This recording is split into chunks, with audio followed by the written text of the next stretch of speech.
자, 오늘 주시는 말씀은 두 군데에서 볼게요. 욥기 1장, 프린트가 잠깐 잘못 나왔는데 1장 7절부터 11절입니다. 욥기 1장 7절부터 11절 제가 읽고요.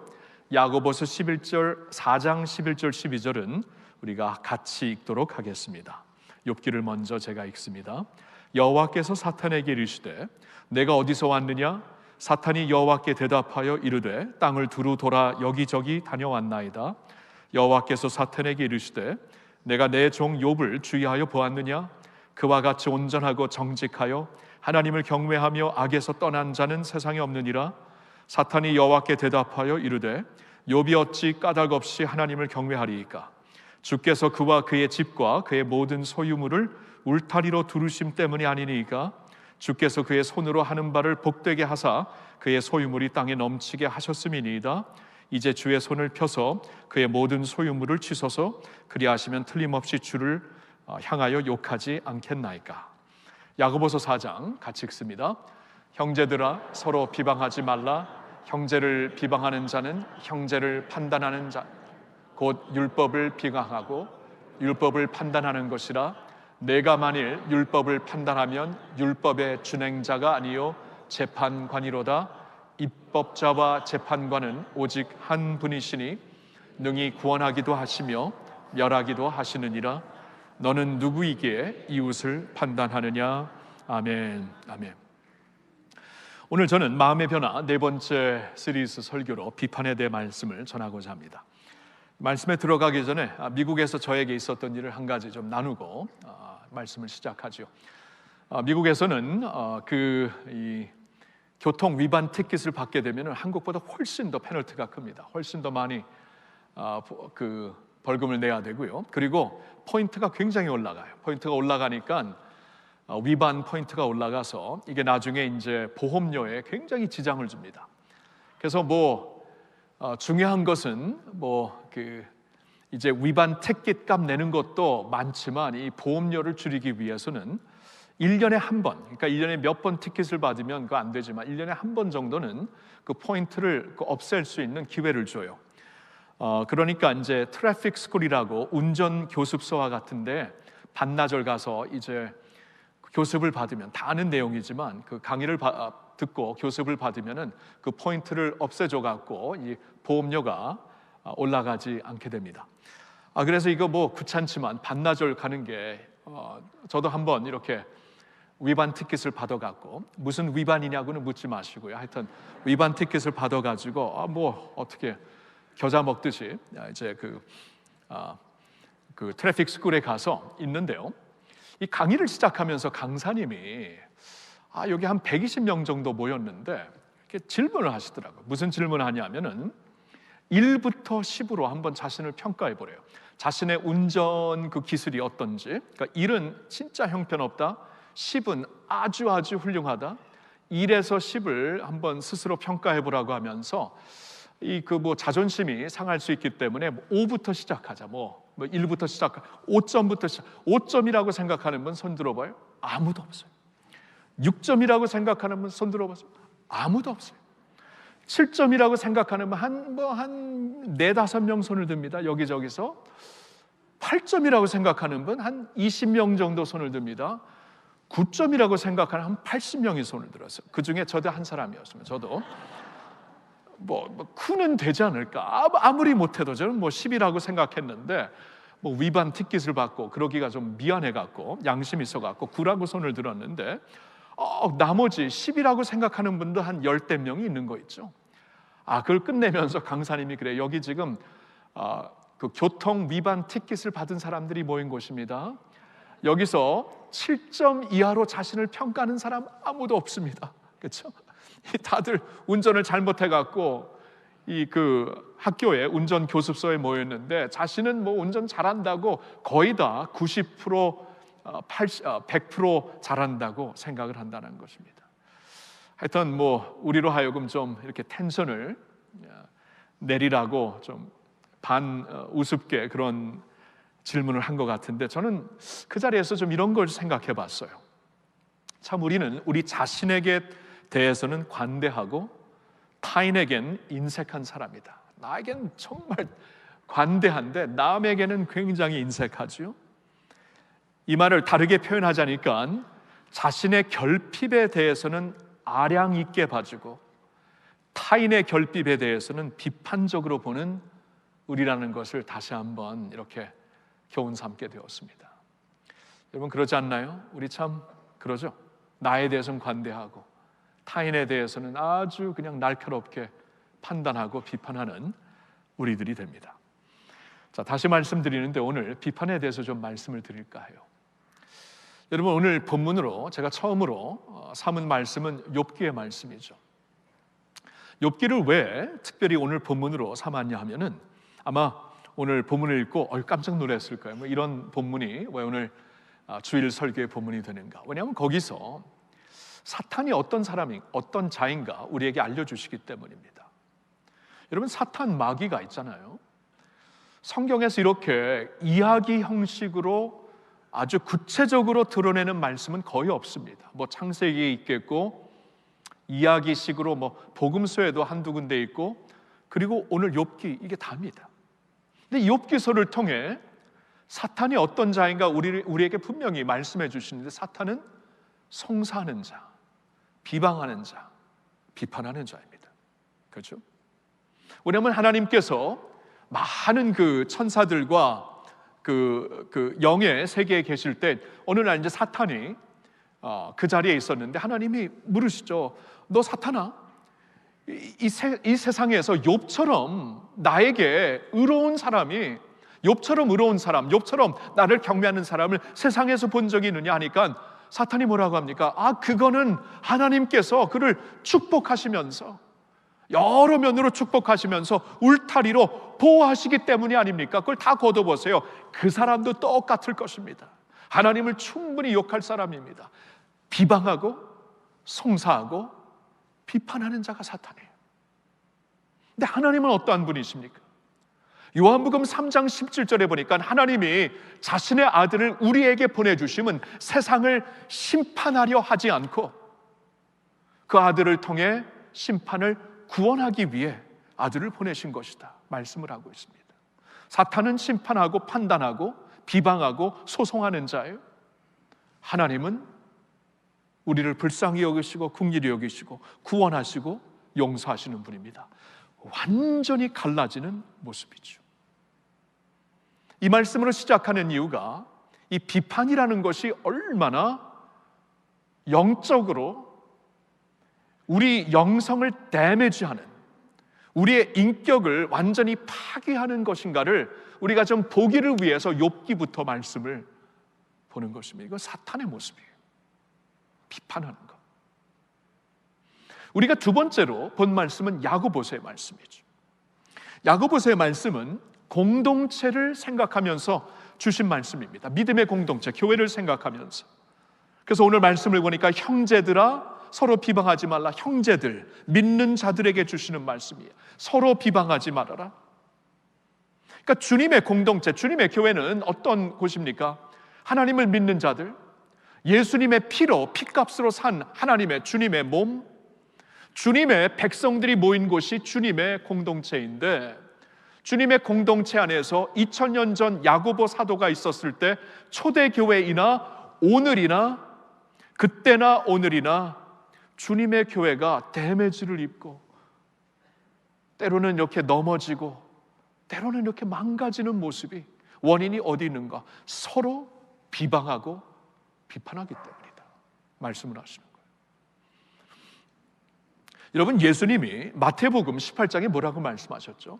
내가 이 반석 위에 내 교회를 세우리니 음부의 권세가 이기지 못한다. 여러분 음부의 권세가 지옥의 권세가 절대로 교회를 무너뜨리지 못합니다. 지옥에 밖에서는 무너뜨릴 수가 없어요. 교회가 언제 무너지냐면 스스로 무너지는 겁니다.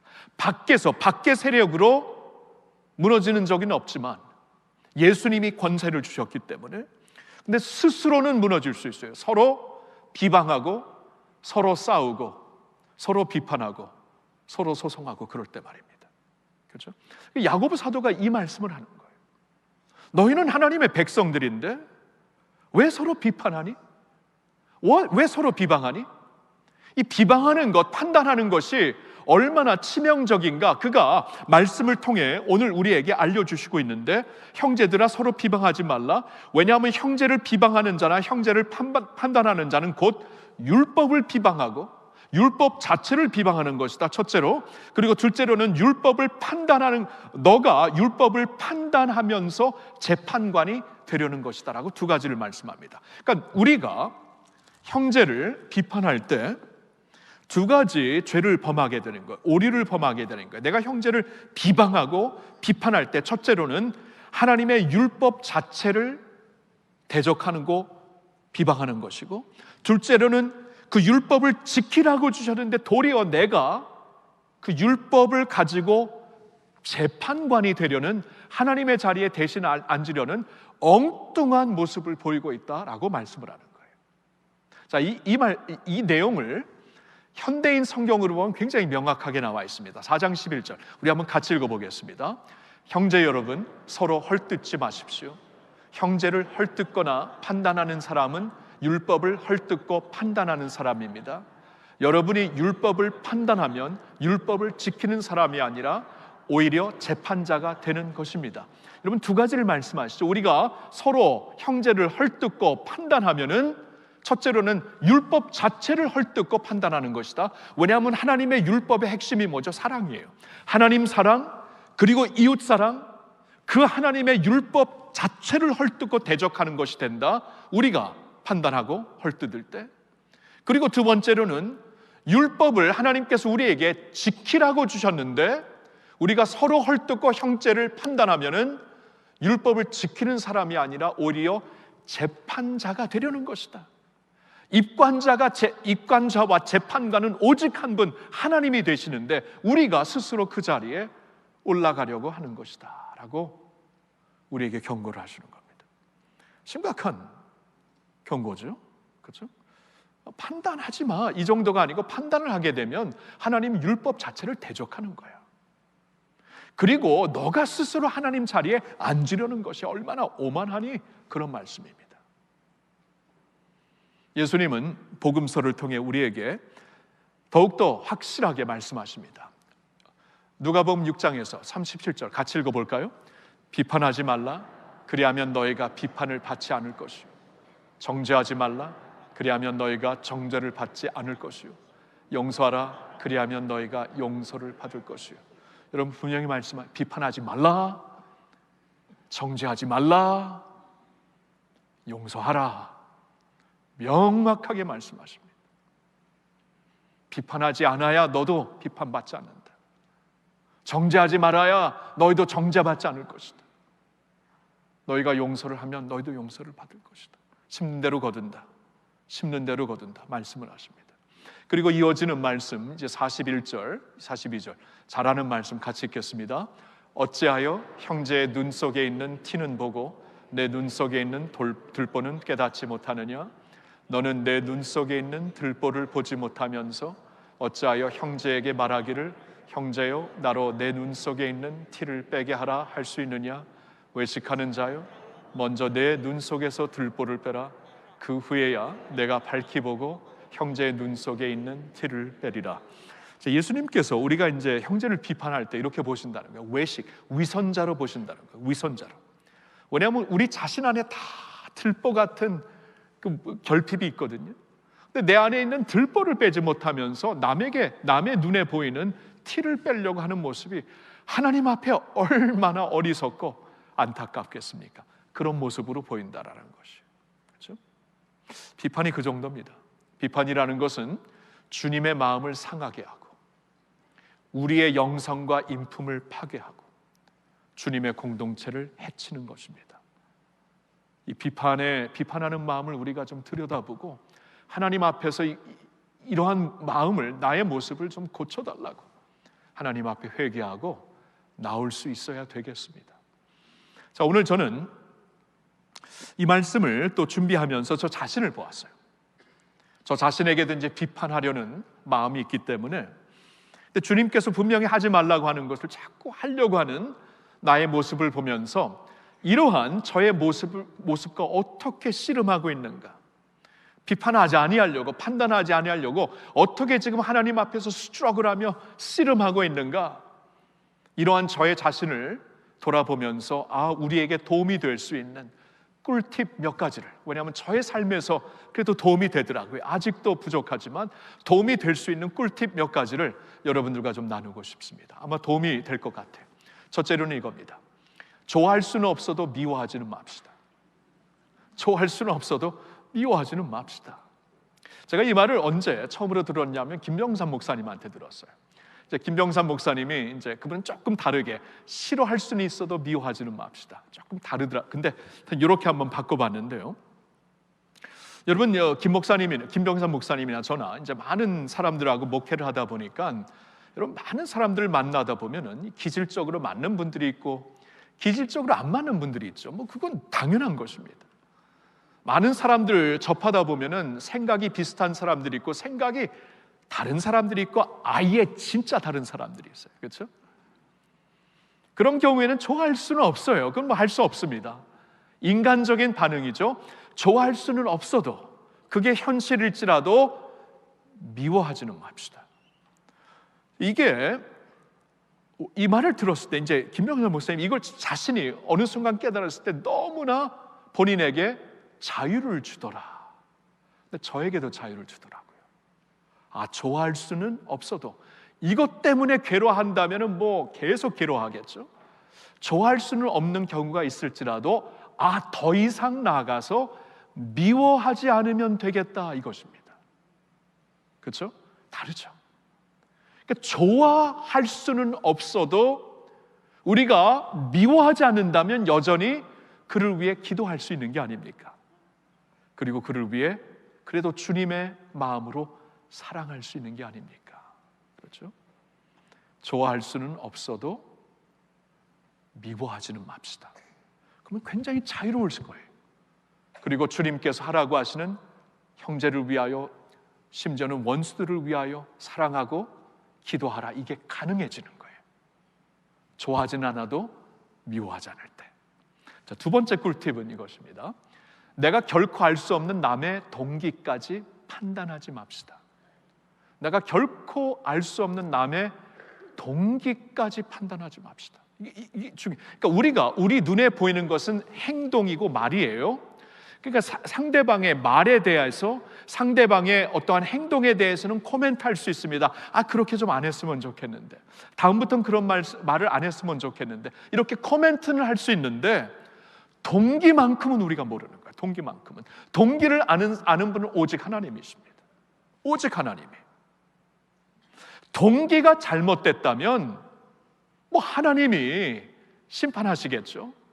로마서 12장 19절에 보니까 원수는 내가 갚는 것이다. 그렇죠. 그러니까 동기가 잘못된 것이라면 하나님이 갚아줄 것이고, 그러니까 우리는 하나님께서 일하실 수 있도록 하나님의 공간을 내드리는 겁니다. 내가 다 할 필요가 없어요. 하나님께 맡기고 그 공간을 하나님께 내드리는 것이고, 다만 동기는 알 수 없기 때문에 동기까지 판단하지 말라는 것이에요. 이렇게 할 때 저에게 굉장히 도움이 되더라고요. 그리고 자유롭게 되고, 저는 사실 이것을 제 아내를 통해 좀 배웁니다. 저는 좀 아내보다는 좀 못된 것 같아요. 그래서 동기까지도 판단하면 분명히 저럴 거야, 막 분명히 저래서 그럴 거야.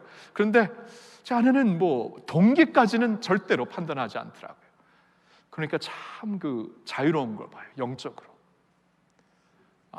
그 모습을 좀 배워야 되겠다 하면서 배우려고 하는데, 여러분 이게 참 중요합니다. 우리 동기를 알 수 없기 때문에 동기만큼은 하나님께 맡기고, 그렇죠? 우리에게 주어진 삶에서 우리가 살아가는 것이 이제 현명한 것이죠. 두 번째 꿀팁. 이제 세 번째 꿀팁은 이것입니다. 형제의 단점만을 생각하지 맙시다. 형제의 단점만을. 여러분, 형제라는 단어를 또 여기서 고의적으로 생각하는데, 사용하는데 그 이유는 이제 공동체를 보려고 하는 것이에요. 공동체, 믿음의 공동체. 여러분, 믿음의 공동체, 형제 자매들로 이제 하나님께서 자신의 교회를 이루셨는데요. 여러분, 모든 사람들에게, 모든 형제에게는 장점과 단점이 같이 있습니다. 근데 우리가 보통 비판하는 마음이 생길 때는 그 형제의 단점만을 주목해요. 그러니까 막 마음이 상하면서 계속 그 단점만 보이는데 어느 순간에 그에게도 장점이 있다라는 것을 깨닫고 장점을 하나 둘씩 보기 시작할 때 굉장히 도움이 됩니다. 여러분, 전에도 이런 제가 예화를 들었는데 스테인 글라스 윈도우, 그러니까 막 이렇게 쪼개진 유리 조각을 하나님께서 스테인 글라스로 이렇게 당신의 작품으로 맞춰 주셔서 마침내 자신의 그 예술을 만드시잖아요. 스테인 글라스 윈도우. 교회가 그런 곳이죠. 그러니까 모든 모습도 있지만 아름다운 모습도 있고, 다 그래. 나도 그렇고, 저를 포함해서. 그러니까 우리가 판단하는 마음을 갖고 있는 이유는 자꾸 단점만 보기 때문이에요. 근데 어느 순간에 장점을 보기 시작하면 하나님께서 그래서 이 형제를 우리 공동체에 허락하신 것이고, 이 형제를 통해 우리 공동체를 축복하시는 것이구나. 그리고 이 형제를 통해 나도 축복하시는 것이구나. 그렇죠? 그래서 서운한 마음이 들고 아픈 마음이 들면은 그 형제나 자매를 통해 하나님이 그동안 나에게 주셨던 은혜를 한번 생각해 보세요. 있어요. 하나라도 있어요. 은혜를 생각하고 그 형제와 자매가 교회를 위해서 했던 일을 한번 생각해 보세요. 그 일을 했기 때문에 오늘 교회가 있는 것이구나. 생각을 해보면은 마음이 굉장히 치유를 받습니다. 도움이 많이 될 거예요. 단점만을 생각하지 맙시다. 네 번째 꿀팁은 이겁니다. 나의 언어를 바꿔봅시다. 말을 바꿔보는 거예요. 여러분, 말은 파워풀합니다. 말이 얼마나 힘이 있는지, 여러분, 특별히 우리가 야고보서의 말씀을 보고 있는데 말이 얼마나 힘이 있는지, 말은 곧 이 언어란 큰 배를, 폭풍 가운데서도 배를 움직일 수 있는, 어떤 방향으로 모을 수 있는 작은 키와 같다. 이 혀라는 것이 작은 키, 안 보이지만 그토록 전체를 움직이는 힘이 된다. 이게 혀라고, 말이라고 성경은 말씀해주고 있습니다. 그러기 때문에 말을 특별히 조심해라. 말로 인하여서, 혀로 인하여서 많은 사람들, 많은 형제들, 가족들, 지인들을 아프게 할 수 있고 죽일 수도 있다라는 그러한 경고도 주십니다. 예를 들어 야고보서 3장 8절과 9절을 읽겠는데요. 혀는 능히 길들일 사람이 없나니 쉬지 아니하는 악이요 죽이는 독이 가득한 것이라. 이것으로 우리가 주 아버지를 찬송하고 또 이것으로 하나님의 형상대로 지음을 받은 사람을 저주하나니. 이렇게 혀로 가지고 많은 사람들을 죽일 수도 있는 이 독이 가득한 것이다. 같은 혀를 가지고 하나님을 찬양하면서 하나님이 당신의 형상을 지으신 형제까지도 비판하며 죽이느냐? 어떻게 혀로 이렇게 할 수가 있느냐? 이러한 문맥으로 쭉 말씀을 주시면서 오늘 주시는 말씀이 4장 11절에 형제들아 서로 비방하지 말라가 됩니다. 그러니까 이 말이 중요하다는 거예요. 말이. 그러니까 말을 바꿔야 돼요. 그러니까 우리가 비방을 할 때, 비판을 할 때 헐뜯는 말이죠. 상대방을 이렇게 완전히 내려뜨리는 말이죠. 그러한 말을 이제 돌려보라는 거예요. 사람을 세우는 말로. 왜냐하면 우리가 생각하는 대로 말하는 것도 많지만 말하는 대로 생각하고 말하는 대로 마음이 바뀌어집니다. 언어라는 게 파워풀해요. 그렇죠? 그래서 이 언어가, 이 스피치가 힘들어지면은 이 마음까지도 힘들어져요. 말이 굉장히 파워풀한 것입니다. 그렇기 때문에 말을 바꿔버리는 게 굉장히 중요하죠. 헐뜯는 말을 대신에 세워주는 말을 하는 겁니다. I love you. 당신을 사랑합니다. I appreciate you. 당신께 고맙습니다. I bless you. 당신을 축복합니다. 이런 말을 우리가 자꾸 연습하며 하는 것입니다. 한번 지금 연습해 볼까요? 사랑합니다. 고맙습니다. 축복합니다. 예, 말만 바꿔도 공기가 바꿔져요. 진짜 이 안에 공기가 바뀌어집니다. 그렇죠? 그러니까 말이라는 게 이렇게 파워풀한 거예요. 그러니까 언어를 바꾸는 것, 이게 이 비판의 마음이 바뀌기 위해서는 내 언어를 바꾸는 게 굉장히 중요합니다. 다섯 번째 꿀팁은 이것입니다. 나의 관심사를 바꿔보십시오. 나의 관심사를. 여러분, 우리 교회 어느 한 권사님이 그런 말씀을 하시더라고요.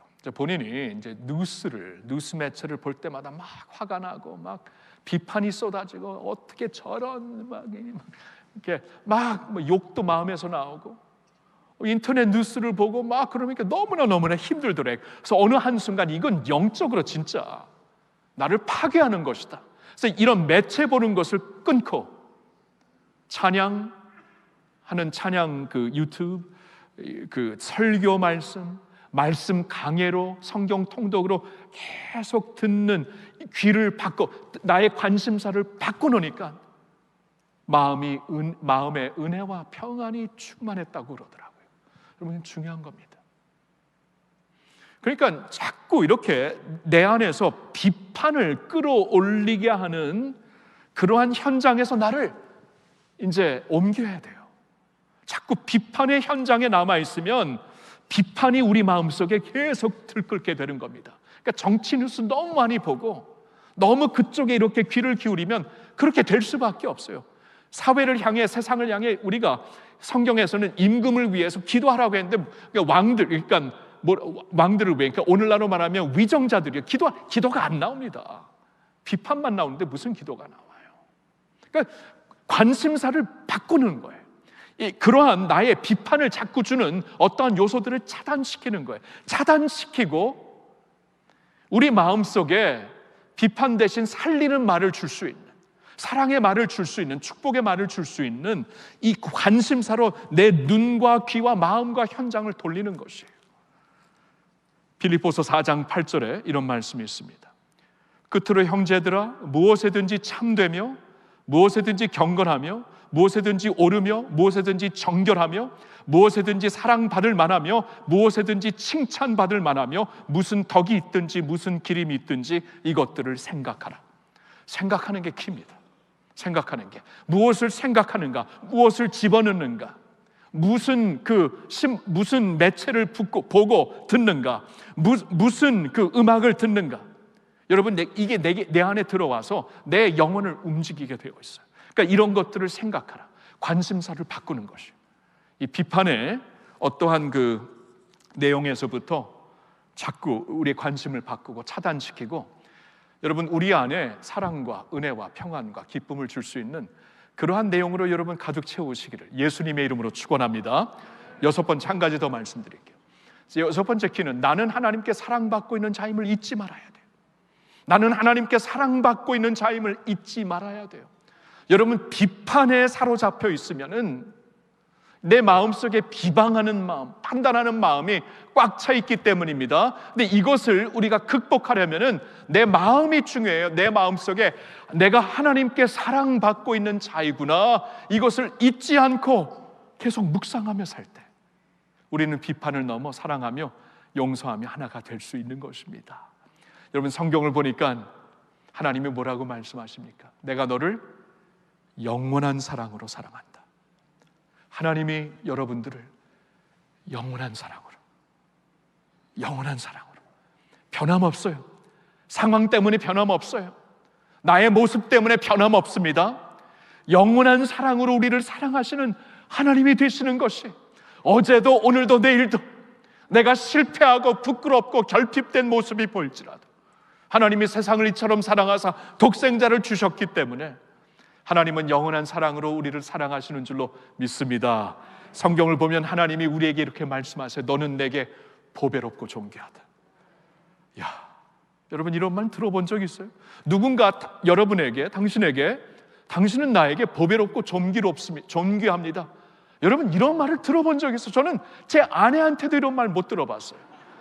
당신은 내게 보배롭고 존귀합니다. 여러분, 그러면 박살나죠. 그리고 막 그만하라 그러죠.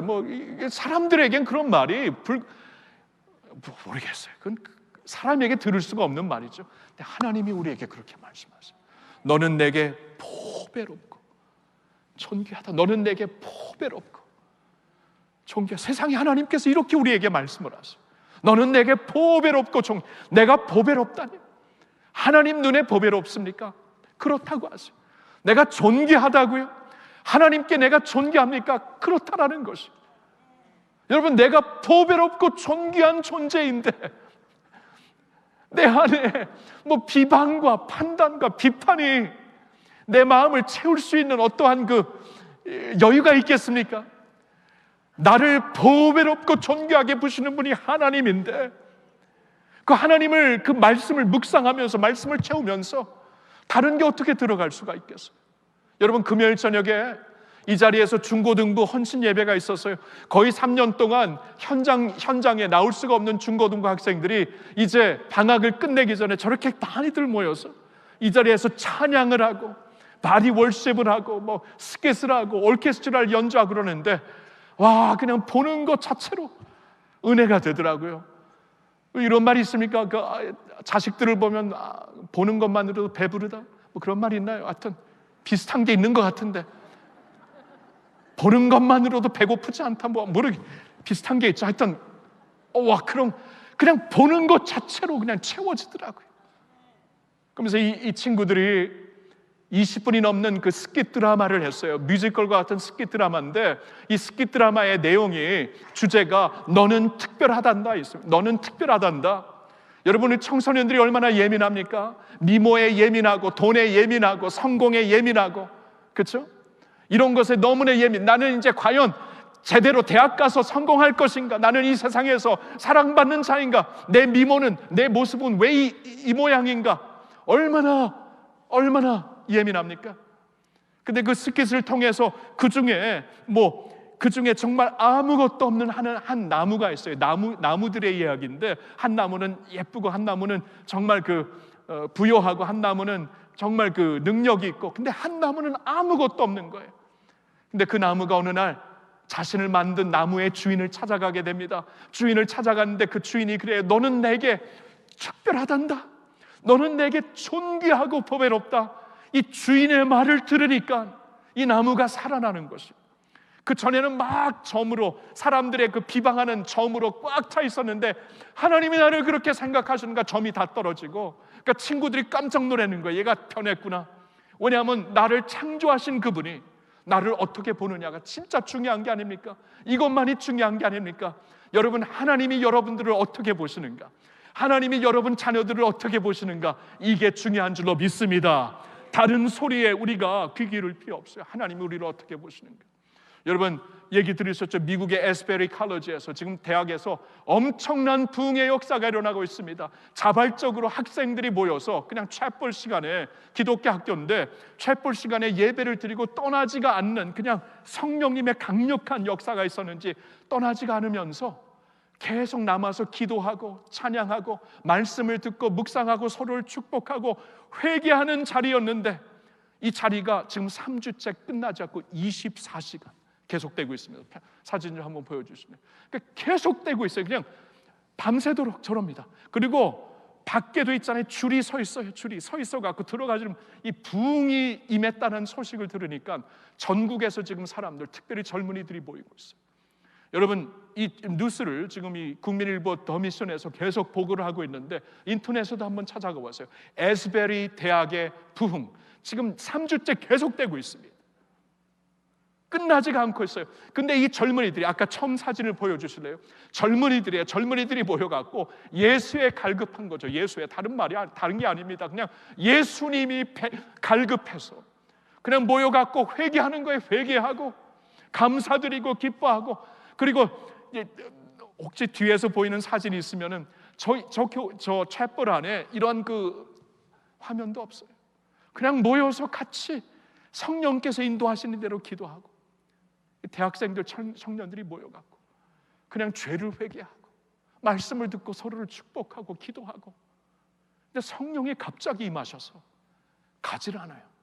사람들이 끊이지 않고 들어오고 있어요. 지금 3주째. 저는 저 소식을 들으면서, 하나님, 우리에게도 저런 부흥을 주옵소서. 우리 자녀들에게도 저런 부흥을 주옵소서. 예수가 갈급해서 하나님 말씀 하나만으로 내가 충만할 수 있기 때문에, 하나님이 나를 사랑한다고 하시면 that's enough.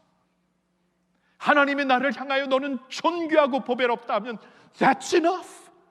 다른 게 뭐가 필요합니까? 하나님의 음성을 들으면서, 그렇죠? 세상의 비방 소리를 들으면 나도 비판하게 되고 나도 강팍하게 되고, 하나님의 음성을 들으면 내 죄를 회개하며 예수님을 갈급해하며 주님을 사모하며 성령님을 사모하며 끊임없는 찬양과 기도가 계속되는 거예요. 이러한 역사, 비판을 넘어 사랑과 용서와 하나 되는 자리로 여러분 모두 다 우리 자녀들과 함께 나가실 수 있기를 예수님의 이름으로 축원합니다. 기도합시다. 이 시간에 하나님, 우리의 죄를 용서해 주시고 비판하는 우리의 죄를 용서하시고 세상의 소리를 듣고 강팍해진 내 마음을 씻어주시고 하나님, 주님의 말씀으로 가득 채워주시옵소서. 예수님의 사랑으로 가득 채워주시옵소서. 우리 주여 외치고 다 같이 1분만이라도 같이 기도합니다. 주여. 하나님 아버지, 간절히 원합니다. 우리 마음속에 주님의 마음을 주시고 우리 마음속에 있는 모든 죄악을 용서해 주시고 예수님, 주님의 말씀 하나로 가득 채워 주시옵소서. 비판하는 마음, 비방하는 마음, 판단하는 마음을 용서해 주시고 씻어 주시옵소서. 하나님, 씻어 주시옵소서. 내 마음이 새롭게 되기를 원합니다. 하나님 하나님이 주시는 영광, 하나님이 주시는 부흥으로 우리를 새롭게 하여 주시고 주여, 우리 자녀들을 새롭게 하여 주시옵소서. 하나님이 주시는 각성으로 우리를 새롭게 하여 주시고 인도하여 주시옵소서. 하나님을 사랑합니다. 주님을 경배합니다. 할렐루야, 할렐루야. 성령님 오셔서 역사하여 주시옵소서. 주님, 우리의 그릇되고 아름답지 못하고 망가진 모습을 주님 앞에 그대로 올려드립니다.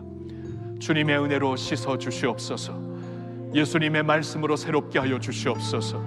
성령님의 빚어주심으로 우리가 예수님 앞에 주님의 형상을 담는 모습으로 새롭게 일어나게 하여 주시옵소서. 비판의 마음을 거두어 주시고 없애주시고 비판하는 자리에서, 현장에서 빨리 나 자신을 옮기고 처단하고 주님의 사랑과 은혜와 용서의 자리로, 말씀 앞으로, 주님의 음성 앞으로 나아가는, 성령 앞으로 나아가는 저희들 모두가 되게 하여 주시옵소서.